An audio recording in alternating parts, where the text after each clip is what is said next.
ייפתחו שערי הגיהנום בעזה.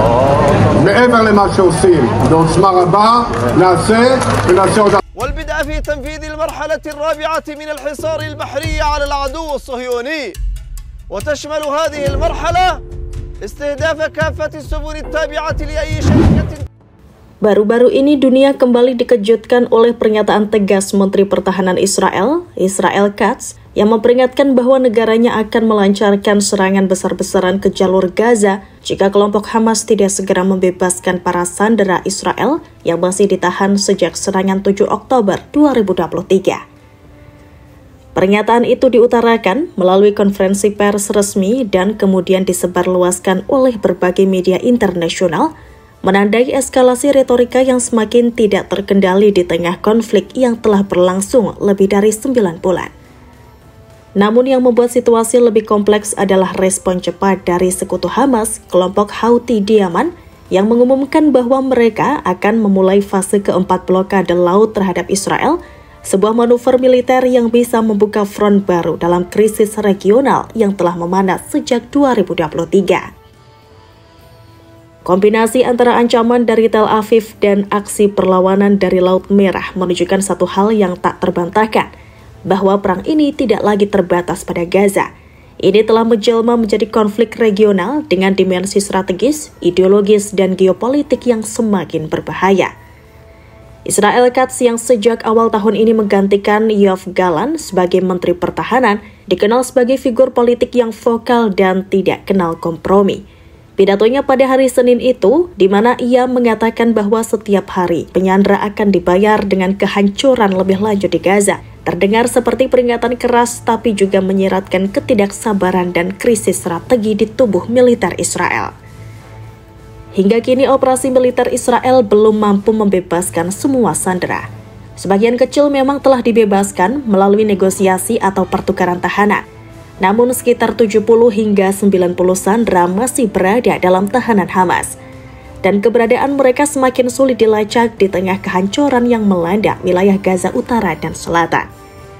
Ancaman Katz untuk meningkatkan skala operasi tampak seperti repetisi dari narasi yang telah digunakan berkali-kali sejak awal perang. Namun semakin sering ancaman itu diucapkan, semakin melemah pula efek kejutnya. Apalagi yang bisa dihancurkan di Gaza yang belum hancur? Menurut laporan dari lembaga pemantau internasional, lebih dari 60% infrastruktur sipil Gaza telah rusak berat. Rumah sakit tidak lagi berfungsi maksimal. Sekolah menjadi tempat pengungsian. Gaza hari ini bukan hanya ladang perang, tapi juga simbol kemanusiaan yang tercabik, yang menimbulkan kecaman dari berbagai belahan dunia. Dalam konteks ini, ancaman Israel bukan hanya menyasar Hamas, ia juga menyasar opini publik internasional yang kini mulai menilai bahwa Israel tidak lagi sekadar membela diri, tetapi telah kehilangan arah dalam memaknai tujuan militernya. Respon dari kelompok Houthi di Yaman tidak mengejutkan, tetapi juga tidak bisa diremehkan. Melalui pernyataan resmi yang disampaikan pada Senin malam waktu Sanaa, juru bicara militer Houthi menyatakan bahwa kelompoknya akan memulai fase keempat blokade laut terhadap Israel dengan sasaran utama kapal-kapal yang terkait dengan Israel di Laut Merah dan Teluk Aden. Langkah ini menandai eskalasi baru dari kelompok yang semula dianggap sebagai aktor periferal dalam konflik Palestina-Israel. Namun sejak akhir 2023, Houthi telah mengukuhkan peran mereka sebagai sekutu militan aktif dalam poros perlawanan yang dipimpin Iran bersama Hizbullah, milisi Syiah Irak dan Hamas. Fase pertama hingga ketiga blokade Houthi sebelumnya telah menyebabkan ketegangan serius di jalur perdagangan maritim dunia. Kapal-kapal kontainer dari Asia ke Eropa harus menghindari terusan Suez dan memutar melalui Tanjung Harapan, menyebabkan kerugian ekonomi global yang tidak sedikit. Intervensi militer Amerika Serikat dan Inggris pun tak sepenuhnya efektif. Kapal-kapal tempur dari koalisi Barat memang berhasil menggagalkan sejumlah serangan. Tetapi Houthi tetap eksis dan lebih penting tetap memiliki daya ancam. Dengan memulai fase keempat, Houthi menunjukkan bahwa mereka tidak akan membiarkan Israel bertindak sewenang-wenang di Gaza tanpa konsekuensi regional. Dan kali ini ancaman mereka datang di saat Tel Aviv sedang goyah secara politik dan diplomatik.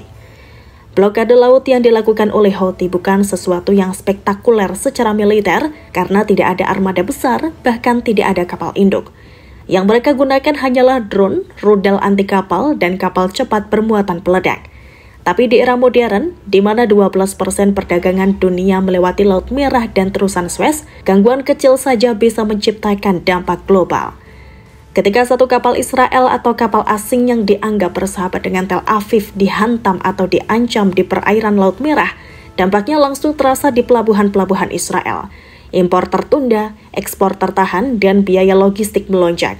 Perusahaan-perusahaan pelayaran dunia seperti Maersk dan MSC sudah beberapa kali menghentikan operasi melalui jalur tersebut karena takut menjadi sasaran. Ini bukan hanya masalah simbolik, ini adalah kerugian ekonomi real yang dalam.